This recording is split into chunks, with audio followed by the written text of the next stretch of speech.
Blažene uspomene patrijarh Pavle je rekao: porodicu smatram osnovom ljudske zajednice i nezamenljivom za duhovni razvoj čoveka.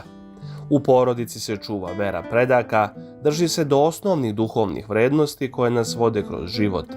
Porodica je izvor ljubavi, u njoj se učimo dužnosti, žrtvovanju, zajedničkom podnošenju nevolja, kao i podeli radosti. Porodica nam stvara osjećanje da smo zajedno u svemu i kad odemo iz svojih kuća, kuda nas život vodi. Porodica je mala crkva. Njenih svetinja i običaja ko se drži, taj ne može zalutati u ovom otuđenom, ispražnjenom, posuvraćenom svetu. U prazničnim danima Božića posjetili smo dom Daničića u Beogradu. Upoznali smo se sa običajima njihovih zavičaja na Kosovu i Metohiji i u Šumadiji. Otvoreno razgovarali o brojnim temama porodica u današnjem svetu. Sve vreme nam je Zarija Daničić pravio radost. Mir Božji, Hristos se rodi. Vaistinu se rodi. Srećan praznik i hvala vam što ste nas u ovom prazničnom danu ugostili u vašem domu da razgovaramo o značaju porodice. Hvala vam, hvala puno na posjeti. Proslavljan Božić u vašem domu. Da ste bili gde? Pa meni je zaista Božić nekako najtopliji praznik i zbog te hladne zime koje je okolo i zbog kod nas se uvek loži šporet i zbog tih varnica koje su unutar kuće.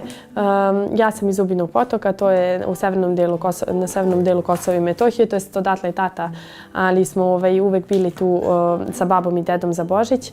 I proslava Božića mi je ostala u najlepšem sećanju. Zapravo uveče uoči praznika domaćin kuće sa potomkom ili sa najmlađim detetom izlazi i unosi prvi badnjak u kuću. To nije i dalje polaznik, već samo dočekuju ukućani badnjak. Čekaj, badnjak koji su tog jutra, znači na badnje jutro kao što su svuda otišli u šumu i donijeli. I onda je onda tako kada domaćin unese badnjak, onda domaćica ga posipa pšenicom. Onda nas je baba tako stalno učila kao da idemo za njom i da pijučemo oko vatre, oko šporeta i tata unosi slamu i onda se uveče seda na tu trpezu za badnje veče. Zatim kod nas je tamo u manastiru Duboki Potok koji se nalazi u Zubinom Potoku uvek ponoćna božićna liturgija koja počinje od 12 i onda sa jutrenjem, tako traje sigurno do 4, pola 5. I uvek kada idemo nekako, iako je to na izgled dugo, mislim da svi dobiju posebnu snagu da baš bude posebno. I onda ujutru posle božićne liturgije se deca rasporede da polaze, uvek je kod nas po jedno dete polazi u različite kući, tako se izmešaju i sa ranom zorom i onda naravno ona božićna zdravica polaznika koji želi svašta svom domaćinu.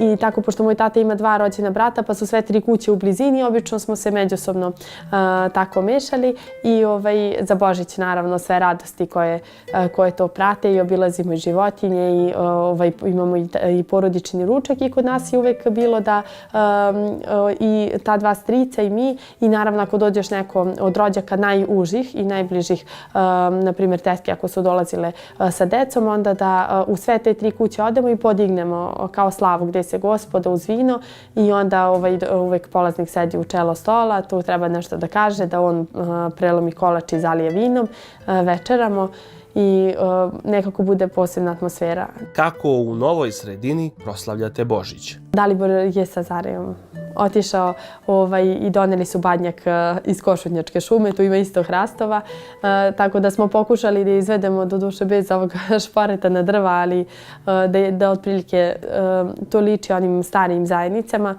Ali mislim da je ono što je najbitnije i najveća zapravo svrha svega ta liturgija koja nas sve objedinjuje. I da mislim da kada smo aktivni i prisutni na liturgiji, da sve te druge sitnice su u manjem značaju i da uspevamo da to sve, da Božić ima zapravo pravi smisao. Tako da Zarija, bitno nam je da se Zarija pričesti. Pa uvek je to bilo posebno, iako nismo živjeli liturgijski, nije se išlo u crkvu, ali nekako postoje valjda u DNK-u svakog čovjeka koji je kršten ima taj osjećaj da mora nešto posebno, da se usvečani, da bude poseban ručak za taj dan, da makar taj dan, iako sve druge dane ne sedimo zajedno, da taj sednemo zajedno, da budemo u miru, da se makar taj dan preskoči, ne znam, gledanje vesti, dnevnika, da bude samo muzika ceo dan na TV-u, tako da to je što se tada tiče i onako nekako mi je bilo toplo, koliko god je bila hladna zima, taj dan mi je topao, jer nekako, ne znam, i sad kasnije kad sam ušao u crkvu, ta slama, ta pećina, sve to nekako odiše toplinom, iako je pećina, kad vi pogledate samu ikonu rođenja Hristovog. A tako mi nekako delovalo, iako nisam bio crkven tada, i moj dom, makar taj dan. I onda negde čovjek se poželi ili zapita zašto ne živi sve dane kao taj dan. Zašto svaki dan nema tu toplinu doma. Onda skapiraš da si malo otišao iz doma očevog i da si malo zalutao, da ideš levo, desno. Onda kad se vratiš u dom očeva, onda i svaki dan može da ti bude ono što kaže naš narod, nije svaki dan Božić. Jeste, trebalo bi da bude. Svaki dan Hristos rađa i svaki dan strada sa nekim čovekom. Znači svaki dan se rodi sa novim detetom, novim krštenim detetom i svaki dan strada sa novim stradalnikom. Da li pao plafon na njega ili ga neko oteo, ne znam, ili usmrtio ili ne znam nija šta, ali tu je Gospode. Onda to kad uđe, onda sad, pošto mi negdje i falilo to kad sam bio manji, sad kroz porodicu i slava Bogu, pitao sam, jedino što sam se plašio kad sam razmišljao o braku, da li će Zarija imati selo, jer sam ja imao selo. To mi je bilo onako, nisam mogao zamisliti, iako tu je Košutnjak, tu je sve, ali nisam mogao da zamislim da on nema svoje selo, da nema svoje selo gdje će da sa dedom, babom ide da vidi ovcu, kozu, jagnje, prase, da sve to drži, da bude u kontaktu sa svim tim. I onda, slava Bogu, Milicini to imaju, pritom iako su ono što se kaže akademski građani, doktori jedno i drugo, nije im strano blato, nije im stran kukuruz, nije im strano da ih ujede obad, nije im ništa od toga strano, što je meni jako bitno da mom detetu ništa od toga ne bude strano. I onda sam se i ja priključio, da kažem, Božićima u Dubokom potoku, evo kad smo Vaskrs bili u Dečanima prošle godine, on je izdržao celu ponoćnu liturgiju. Čak je bilo i zanimljivo, su se monasi onako uznemirili ujutru, da li će izdrži, onda mu prilazio jedan monah i kaže izdrži još malo, evo sad će pričest, nemoj da si, jer je već bio gotov da zaplače, ali nekako onda se pričestio i onda izdržao i ceo doručak, kasio je tamo po Dečanima. Tako da to mi je sad kad odemo kod njenih, to se ode lepo, iseče se 3 badnjaka, donese se kući, onda te neke običaje koje oni imaju, to nije imalo ni u selu gde sam ja odrastao, to razlikuje se malo pa ti te razlike budu još draže. I to je slava Bogu, sad imam tu punoću da mogu kad hoću, kad se osvestimo, kad se osvrnemo na Svetog Petra i Fevroniju, da slavimo Božić svaki dan. I da opet vaskrsavamo sa svakim čovjekom koji strada. Upitali smo našeg domaćina Dalibora Daničića kako treba da izgleda porodica danas. Pa kao i uvek, kao u svakom veku, kao od prvih vekova. Možda još bolje i pre prvih vekova. Ja volim te ranohrišćanske zajednice, kako su oni delovali tamo. Baš u spavaćoj sobi imamo veliku ikonu Darije i Hrizanta.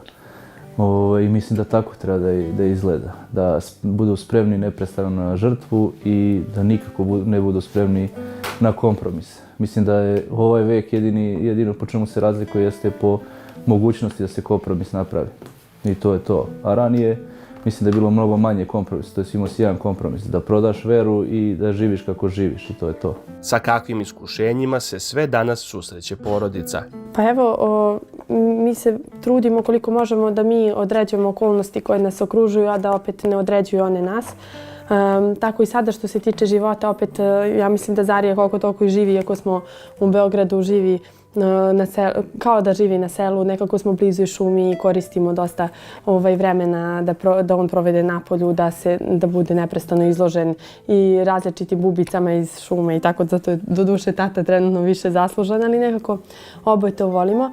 Što se iskušenja tiče, mislim da je prvo mnogo bitno da nekako što nismo možda ni mi znali tada kada smo ulazili u brak, da shvatimo da je zapravo porodica jedini smisleni odnos koji treba da postoji između mladih ljudi i da ništa pre toga stvarno nema neku veliku vrednost. Velika je hrabrost zasnovati porodicu u današnje vreme, a porodica Daničić po svom načinu života i promišljanjima spada u red takvih, smelih, iskrenih i Bogu odanih. Pa mislim da je sada u svetu da se uopšte malo priča, posebno među mladim ljudima koji možda nisu toliko bliži crkvi, da se malo priča uopšte o važnosti i značaju braka. I mislim da ni mi nismo pričali, ali eto nekako to prijateljstvo koje smo izgradili vremenom i naravno i najviše, hvala Bogu, Bog nas je usmeravao opet tom nekom unutrašnjem osjećaju koji bez logike išao ka tome da prosto mi želimo da podignemo čitav taj odnos na viši nivo. Iz tog razloga ja sam, na primjer, kada smo ulazili u brak, ja sam bila na 5. godini medicine, tako da sa tog aspekta logike možda to nije bio pravi trenutak i tako i zahvalna sam i mojim roditeljima koji uopšte nisu doveli u pitanje našu odluku, niti su me savjetovali sačekajte još malo i tako, nego su nas zaista od sveg srca podržali bez straha da i Daliborova mama. Također u svakom smislu, bez straha da recimo nešto sad nije trenutak, jer često i dok razgovaramo sa prijateljima nekako imam utisak da svi čekaju da nekako bude za nešto drugo pravo vreme. I mislim da je da se zaista po blagodaću Bože hrabrost nagrađuje i eto mogu sad da kažem, mi možda jesmo bili hrabri u tom momentu, ali smo zaista dobili od Boga kasnije mnogo više stvari koje smo uopšte mogli da pomislimo da je nekako da su izvodljive i tako i onda mislim da je to zaista bila prava odluka i da sve što je hristoliko i što je na neki način bogougodno, mi opet sad zahvaljujući brojnim predavanjima i literaturi koja nam je dostupna za razliku od recimo ranijeg vremena, mi opet možemo na neki način da naslutimo šta bi bilo bogougodno i da iz zahvalnosti prema svim darovima koje smo dobili, da pokušamo da se krećemo tim putem. I uvek bez pogreške i kod nas i kod naših prijatelja, kogod se nekako time uputio, dobio je obilne darove. Sjećam se toga baš lepo što ste to pomenuli, da sam na društvenim mrežama kroz ultra trkača koje su dostupne nama da vidimo, zapazio da još uvek studirate, pa onda kasnije imam utisak da niste ni završili, a da ste bili trudni, da ste već ušli u brak i da ste uz Zariju diplomirali, što je onako jedan isto lepa poruka mladim ljudima koji bi tražili neke idealne uslove da mogli da započnu svoju bračnu zajednicu. Da, pa meni je zapravo u braku stvarno sve bilo dalje lakše. Mi smo se venčali kad sam ja upisala 5. godinu, pa onda kad sam upisala 6. tada sam ostala sa Zarijom trudna i tako i zahvaljujući i Daliboru i njegovom strpljenju i podršci i svih drugih ljudi nama bliskih, nekako uopšte posle nije bilo nekih teškoća, nego sve i dobije viši smisao i nekako nas pokreće, tako da mislim da što se mene tiče, ja sam mogla i ranije da se venčam. Dom Daničića u Beogradu ispunjen je prelepim ikonama, knjigama svetih otaca i fotografijama velikih svetila pravoslavlja. Zarija nam je pokazivao i vrlo aktivno učestvovao u snimanju. Gde je Sveti Sava? Pokaži nam. A gdje je još Sveti Sava? Sve suprotno. A gdje je Sveti Nikola? A koju slavu slaviš? Reci nam. Nikola. A, bravo. Dobro, a čekaj, a gdje je Njegoš? Tamo, samo ga ti ne vidiš. Dobro, ali znaš da je tamo. Dobro, a hoćeš da kažeš? A gdje je Sveti Sava? Upitali smo domaćine koja je pozicija oca i majke u porodici danas. Ako imaju deca koja imaju i majku koja igra dobru ulogu i oca koji igra dobru ulogu, a nemaju porodicu. To je mnogo čest slučaj danas. Nebitno da li su razvedeni ili kako. Onda neka pozicija muškarca u porodici jeste da unosi neki mir kroz svoj mir koliko je moguće. Da sad ne znam, opet ograđujem se, ne znam šta je smirenje i sve to, ali prosto eto, vidimo i danas padne malo snega, prokliza 2 puta auto, ljudi se uspaniče, pa je tu neki mir zadržati da u različitim situacijama može da doneseš bitnu ulogu. Jer danas to se izmešalo zbog tih uloga, onda svako odlučuje o svemu i zapravo niko ni o čemu. jer niko ne preuzima odgovornost za to što je odlučio. Onda tu neke, mislim da je bitno da se ključne stvari ipak kroz, da kažem, mir muškarca koji nosi, oca i roditelja, donose neke odluke da ne bi kasnije paničili oko nekih stvari.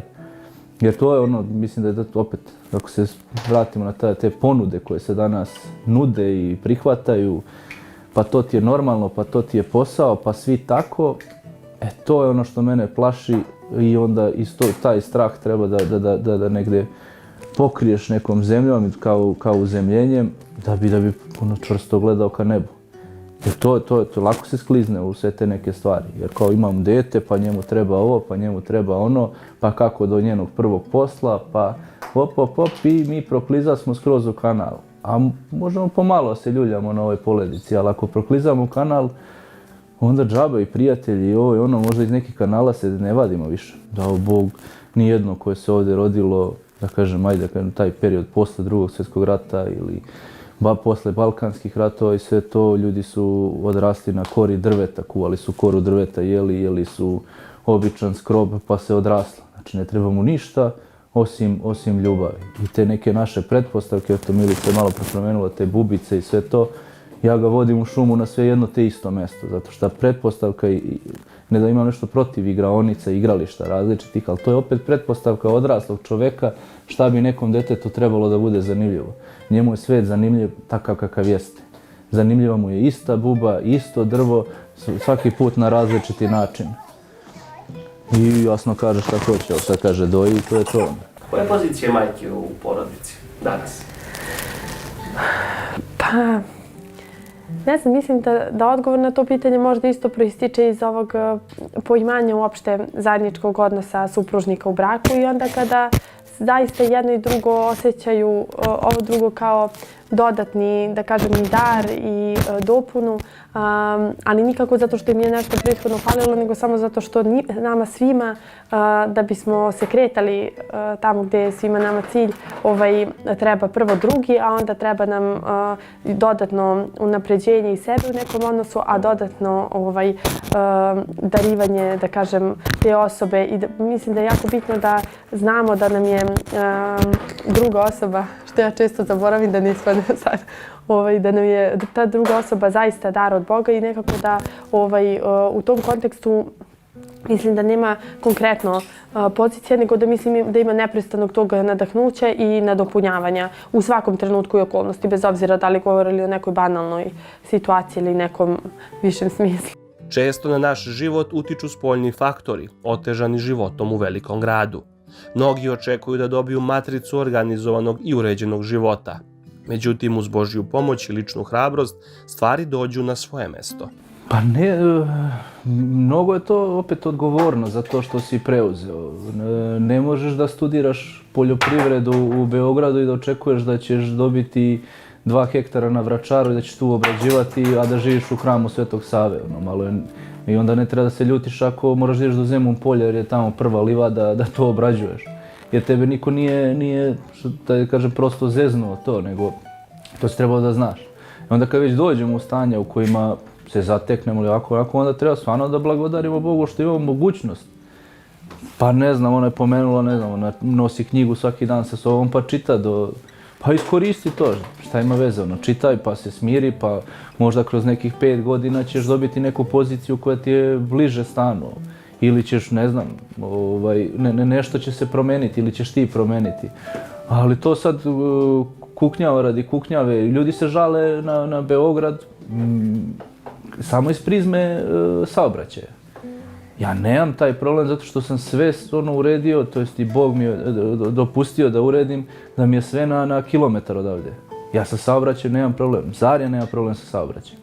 Jedino ona ima mali problem, ali taj problem smo proizveli da eto, možeš pročitaš za tih 2 sata gotovo pola neke knjige, pa polako, pa ćemo vidjeti, neka ćemo mi da te pokupimo, neka ćeš da se odvezeš sama, kako god, nije ni bitno.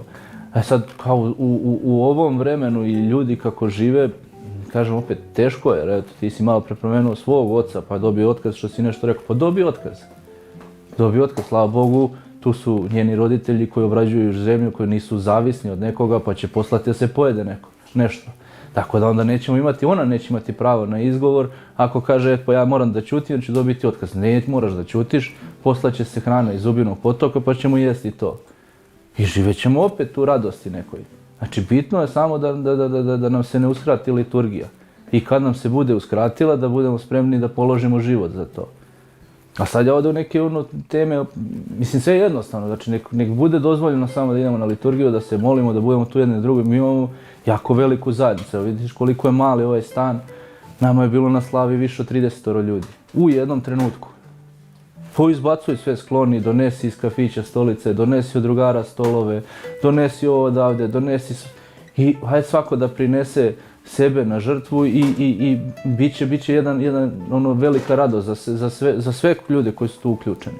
Šta je radost danas? Pa ja sada radim sa decom i nekako tako me oduševi kad oni uđu u ordinaciju, onako potpuno nasmejeni i uglavnom kad ih pitam, kad pitam malog dečaka ili djevojčicu kako si, on kaže super, a svi su došli zbog nekog.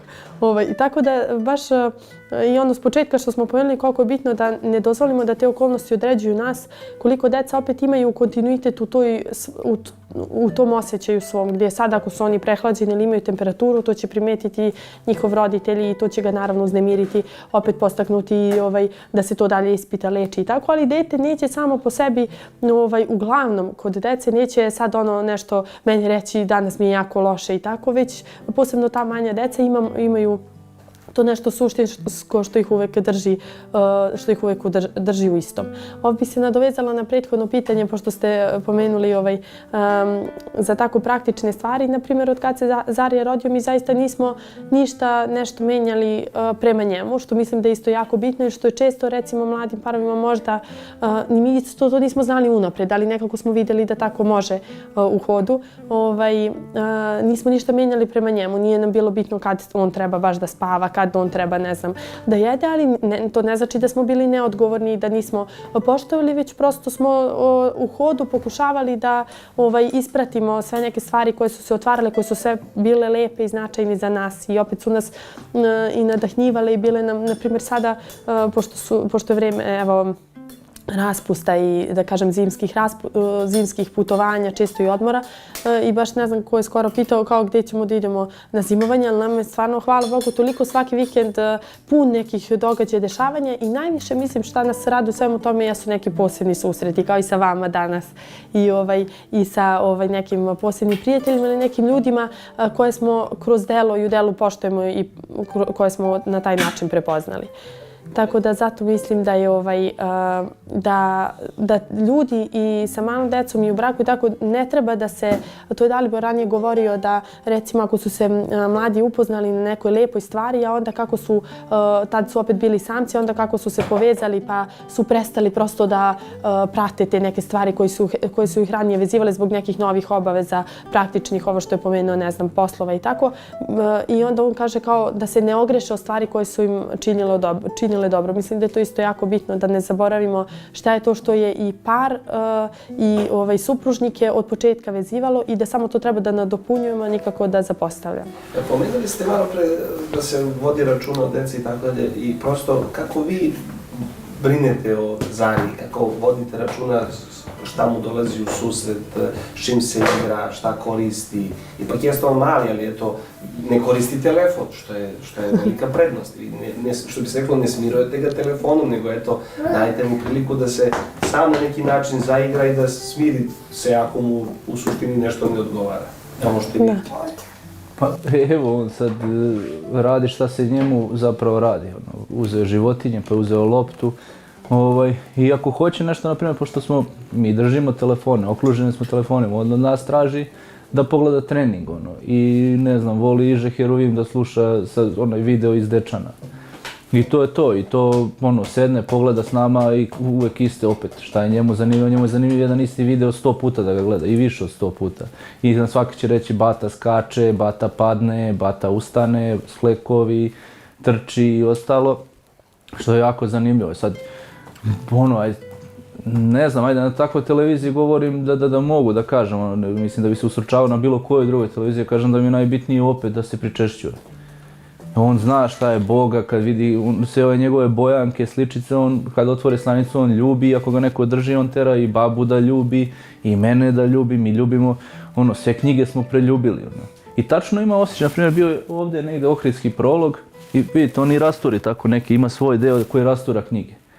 I jednom ja ga gledam tamo, radio sam nešto i gledam ga i on prilazi prvi put Ohridskom prologu i sad na izgled njemu je to knjiga kao knjiga.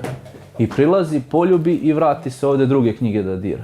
Znači on gdje vidi to, evo malo pre su ovo Miro potrošio je dole, tako da to je mislim, u tom nekom, ako smo u crkvenoj zajednici, on ima crkvene drugare, sad smo bili u manastiru Fenek za vikend ili kad pre toga, pa ne znam, gomila dece koji tu sede na liturgiji, neki crtaju, neki uglavnom su u tišini, ili ovdje na Topčidersko groblje da idemo u crkvu Svetog Trifuna, ja ne znam, jedno 10 minuta traje priča s dece. I on sreće tu i on sutra neće se pitati da li je to njegova suština. Jer mislim da sve ove stvari od koje mi čuvamo kasnije decu dolaze zato što ih nismo pripremili za nešto drugo. To je najveći problem. Onda će se on zakačiti iz krize nekog identiteta i iz toga što misli da je nedovoljno dobar. Ja se to šalim, kad smo nešto govorili, ne, pa ti si, što bi rekli mladi, gas što ideš u crkvu. Ti ćeš da određuješ pravila.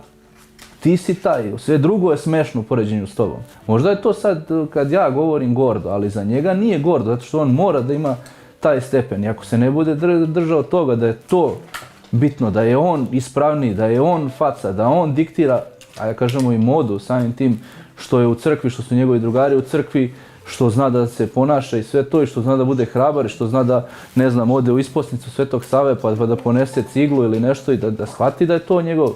I onda ja za njega ne brinem zato što su njegovi drugari takvi. Zato što su roditelji njegovih drugara vjerojatno i bolji mnogo od nas. I onda nema brige. Ono što kaže vladika Nikolaj, stavi zdravu jabuku pored trule, ona će satruli. I sad ti možeš doveka da pričaš i da objašnjaš što je zdravo jabuci, je zdravo jabuko, to i to, sunce, voda, to džaba. Ako ga osloniš u strulu, ona će satruli. Tako da nek živi tako kako živi, nek ispoveda veru.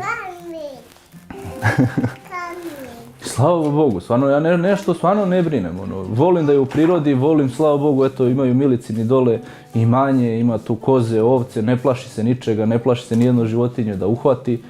Mislim da to treba decu oslobađati bilo kog straha, a najpre straha od drugog čoveka. Nemoj ga strašiti drugim čovekom. Znači, evo, slava Bogu, jer imamo najboljeg mogućeg čoveka koji nam je sve dao. Mi sad proslavljamo Božić, znači nema većeg čoveka da slavimo.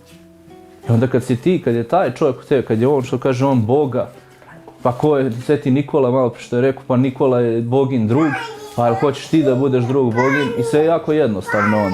Ultra trkač Srbija je pravo osveženje i radost ljudima danas. Naša domaćica Milica muzički je obrazovana. Ispričala nam je kako se upoznala sa ovom grupom dobrih ljudi. Ali toliko je delovalo bitno i poznato da ja kad sam došla prvi put na Košutnjak, ja sam pitala na nekoj trafici, izvinite, gdje treniraju ultratrkači, a žena me pitala, ne znam o čemu pričate. I onda sam se ja začudila kako je moguće da neko iz blizine nije čuo za to. Zapravo mislim da je to bitno da osvestimo koliko smo mi nezainteresovani zapravo za naše okruženje i za te dobre stvari koje se zaista dešavaju oko nas. I ultratrkač je, mislim, nekako pojam koji je prevazišao svaku ličnost koja se nalazi, a opet ne može ni bez jedne ličnosti koja je trenutno na bilo koji način prisutna, jer se proširile su se aktivnosti kojima se trkači bave. Znamo da je Dalibor osnovao sa idejom sportskih treninga i još dodatnih dešavanja, književnih večeri. Mene nekako kao neko ko je zainteresovan za taj sadržaj iz manje sredine i ko dolazi u Beograd, znate da nas u Beogradu uvek plaše, tamo ima različiti plač, čuvaj se ovog. Mene je to oduševilo da stvar koja je toliko čista i prirodna postoji u još ispravnijem obliku nego što bi postojala, na primjer, u maloj sredini gdje bi neko mogao to lako da osujeti. Tako da mislim da je većina ljudi koji su zapravo aktivno prisutni u ultratrkaču. Mi nemamo sad članove, niti se tu negde neko upisuje, ali mislim da su svi su se upisali tom svojom dozom ljubavi koju tu pokazuju i da jeste kratka digresija, da pokušam da povežem, na primjer, Dalibor u kontekstu supružnika i čoveka sa kojim ja živim, mislim da ima veliku, ja recimo prvi put vidim to baš kroz njega, trudbenu ljubav. I to uopšte nije lako. Naravno, smisao kad si to u porodici, ali verujem da i ljudi koji su se priključili ultratrkači, koji su i kroz njega došli, koji su na drugi način čuli pa su se tu zadržali, imaju tu trudbenu ljubav jedni za druge i naravno zato su se tako lako i brakovi ostvarivali i da naglasim, ti brakovi zaista su pravi hrišćanski brakovi, kao recimo koji, mislim naravno svi brakovi imaju nekih tegoba, ali koji se toliko svakodnevno usavršavaju i napreduju, hvala Bogu. Tako da mislim da je zapravo taj trud i žrtva stvar koja objedinjuje sve trkače. I da odmah ne pomislimo da je to žrtva da neko tu, ne znam, ili pati ili bilo šta, nego taj moj prvi kontakt sa ultratrkačima kad sam ja vidjela, i pritom su to bili većinom različiti ljudi nego što su oni danas, ali svi isto reaguju. Znači gdje se trude da na snijegu ostanu, baš je bio zimski dan kad sam ja došla, gdje deca drže ruke u snijegu, na ledu i neće ni pokleknuti, niti će odustati pre vremena zato što vide da se čovjek pored njih isto bori. Tako da mislim da cijela ta slika se prenosi na tu minimalnu zajednicu kao što su recimo suprug i supruga, gdje čovjek neće pokleknuti zato što se bori neko i neće mu reći recimo da odustane tom svom nekom, nego će ga ohrabriti da nastavi dalje. Mislim da je to jako bitno. Kako izgraditi zajednicu? Pomenula je Milica te opasnosti raznih zajednica u velikom gradu, pogotovo kad se dođe iz male sredine, pa neka vrsta straha postoji, odbojnosti kod nas koji dođemo. Kako sad izgraditi tu zajednicu da bude čista? Da se ljudi upućuju jedni druge, da imate trudbene ljubavi, što kaže ona. Pa zaista... Šta se čita, izvini, šta se čita da bi se to... Da. Pa nema, mislim da ovo sad stvarno meni Bog dao to, stvarno mi je dao to i dao mi je, ja niti sam neki vođa, niti sam novinar pa radim građansko novinarstvo, niti bilo šta od toga jesam, osim tog nekog truda da opet pronađem sebe u drugoga i drugoga u sebi. Ali možda sad u posljednje vrijeme, valjda kako dolazi godine neka navodna zrelost, tražim drugoga u sebi, da bi lakše opravdao drugog čovjeka, da bi ga lakše razumio, jer i ovaj i onaj i taj, ne znam, bludnik i razbojnik i kockar i onaj, svako od njih postoji u meni. I onda mislim da je za zajednicu najpotrebnije da nikome ništa ne objašnjavaš. Da nikome ne budeš tutor, mentor, vođa ili bilo šta. Iako se to samo ispliva po sebi, jer prosto očigledno ti si na svim treninzima, Sava nije bio na posljednje 3 treninga. Jako jednostavno, znači mislim, odredi se to samo po sebi. I onda ti ljudi koji su dolazili, pritom, ajde, ovo što je Milica rekla, traži se da dođeš po snegu, traži ti se da budeš koliko toliko redovan, traži se da budeš tu za drugog, traži se da se ne porediš, a zapravo niko ništa ne traži od sebi. I onda kad imaš taj filter već da je to prošlo, onda sretneš ljude koji čim završe svoj deo ili odustanu, ne znam, od tih slekova, on se osvrne da vidi ko još radi. Da bi tom koji još radi aplaudirao. Dok ovako u životu mi negdje ne baš čim mi odustanemo, mi se ne osvrnemo da vidimo ko još radi. Nego pokušamo da objasnimo to što on radi, da je to zahvaljujući zato što on imao sreće u životu, negovali su ga bolje roditelji i ima, ne znam, neke veze tamo ili vamo. Ali nije tako. I onda je sa te strane čisto da opet se ogradim. Nisu tu ni svi ljudi bili crkveni kad su ušli, niti je ko njima nametao Boga, niti je ko dirao, niti im je ko pominjao to previše, ja tu najviše opet. Ako bih i oterao iz previše priče, ako bi i nekoga mogla da otera, mogla je samo moja priča. Ili da ga privoli još više, sad opet zavisi, sve su to neki izbori ko će šta odabrati. I onda vremenom su stvarno to ali to je Vlade Terović govorio, on je pitao koliko postoji, na primjer, neka zajednica kad obeležava jubilej. I onda je negdje on rekao da otprilike 8 godina je potrebno da bi se neki jubilej zapravo bio stvarno jubilej. I onda nakon 8 godina ti dobiješ neku dozu zrelosti, svi dobije neki oblik i sad, ne znam, to je kao kada da uđemo, u nešto što je jako pitomo, jako što je čisto i onda koliko god ti svoje nosio sa sobom i koliko god ne bi bio pitom ili nešto, to prosto sputaš u sebi jer želiš da budeš deo te zajednice. I onda se lako sve to filtrira. I onda su, slava Bogu, stvarno ti ljudi koji su sad u zajednici, koji stanu da saslušaju, da čuju mene ili neku moju ideju ili nešto, su mnogo veći od mene. Stvarno mnogo veći od mene i žrtveniju tu ljubav imaju i više su spremni za podvig. Pričamo o ljudima koji nisu dokoni neki, koji sad sede i gledaju u plafon. Znači rade mnogo ozbiljnije poslove, rade, trude se na više polja, ali kad se napiše, ne znam, ide se isposnica, sprema se ekipa za Svetu Goru, za Hilandar, ide se na Kosovo i Metohiju, ide se u Brnjak, treba za Crnu reku to i to, idemo da gradimo. I onda izgradi smo i selo. I onda se sve izgradi, ali zapravo gradeći sebe mi izgradi smo mnogo izvan sebe. Jer čovjek kad se začauri, opet šta mislim da je negdje možda problem, kad se začauriš u sebe i svoju porodicu, ti misliš da gradeći samo za svoju porodicu da je to dovoljno. Opet vraćamo se s tom, s kime će on da se druži? Neće se družiti samo s mamom i tatom. Znači, bitne su i porodice s kojima se mi družimo. Jer, a opet, da bi tim porodicama, da bi toj djeci porodice s kojima se mi družimo bilo dobro, da bi ta djeca bila dobra, i te porodice mora da budu dobre. I onda smo mi centralizovali se ovdje, čak i dosta prijatelji, što svi manje više došli smo sa strane, rentiramo te stanove, gledamo da iznajmimo te stanove ovdje na Košnjaku, da budemo još bliži jedni drugima. Iako smo 3 puta se nedeljno srećemo. Ali odabereš stan, pa kao evo lepo je ovdje za život, deca će nam se družiti. Onda mi kad se stvarno skupimo negdje, bilo gdje, sva ta deca se znaju jer se roditelji znaju. I ne moramo da brinemo, znamo i ko je malo navalentniji, ko je agresivniji, ko je plače zbog ovoga, ko je zbog onoga. I mir je kao, ono što se kaže, kao ranije što se živio, dovoljno je jedna baba tu da sedi sa njima i sve može da ih čuva. Koji su planovi za nastupajuću godinu? Sve više dece imat ćemo taj kamp u Crnoj Reci, imamo 2-3 kraća kampa, imamo jedan dugačak uvek na kraju avgusta. Što se tiče planova, sad nama najavljuju planove na koju svadbu da planiramo da dođemo, to mi je jako bitno, kad je koje krštenje, kad je kome termin da se porodi. I to je onako lepo. S ove godine smo ukazana nam je čast da smo pozvani opet kao ekipa, kao ultra trkač porodica, da dođemo da budemo 7 dana na Svetoj Gori ili malo nešto duže na ispomoći, ali opet ne, to mi je mnogo bilo drago jer je otac Toma rekao ne zato što nam pomoći i ljudstva fali, nego su negde sad kako su, ko im je pokazao i šta videli, volio bih vas da ugostimo. Ne mene, kao mene, ne Dalibora, zato što sam ja kao Dalibor kao da nem ništa. Ali voljeli bi da dočekam, kaže ne fali nam ljudstva, ne fali nam ništa, ali to što vi nosite, to što svedočite, voljeli bi mi da vidimo ovdje. Tako da to mi je onako velika čast ukazana što ćemo moći da odemo.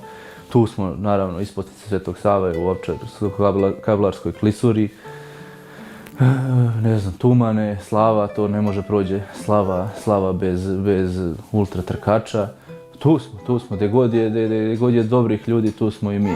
Da, pa meni je jako drago što se, eto da kažem, otvorio put za moj posao koji možda nisam zamišljala, ali kojim sam sad trenutno zaista jako zadovoljna i radosna, pošto stalno imamo tako neke dileme, posebno ako nas interesuje više stvari. Meni se otvorilo sada da radim kao školski lekar na pedijatriji sa decom u domu zdravlja i taj prvi kontakt sa njima koji podrazumeva opet nekako opštu i širu sliku deteta, uzimanju u obzir svih mogućih potencijalnih i različitih stvari koji ih terete i fizički, ali često i psihički i onda mislim da se polako usmeravam ka pedijatriji. A što se tiče daljih planova, stvarno koliko god ja inače volim sve da isplaniram, toliko sve što Dalibor ne isplanira bude mnogo bolje od mojih planova, tako da se učim polako da nekako ostavim to po strani. Jako mi je drago što i kao porodica sada i kroz njega i kroz taj njegov život opet, recimo sada su nas pozvali uskoro da idemo u Nemačku crkvena zajednica odatle, da Dalibor drži predavanja i da mi, da kažem, obiđemo kako tamo izgleda, pa kasnije dolazi Malta i tako. I onda mi je drago što se otvorilo i to, opet kažem, bez planova i bez očekivanja, te neke stvari kojima ćemo i mi da širimo dalje, da upoznajemo nove ljude i ja ću na neki način i sve to što učim zapravo tih drugih ljudi da iskoristim za svoj posao. Završimo rečima svetog vladike Nikolaja koji je rekao: što god nameravaš, oslušni savjet neba, što god tkaš, vezuj koncem za nebo.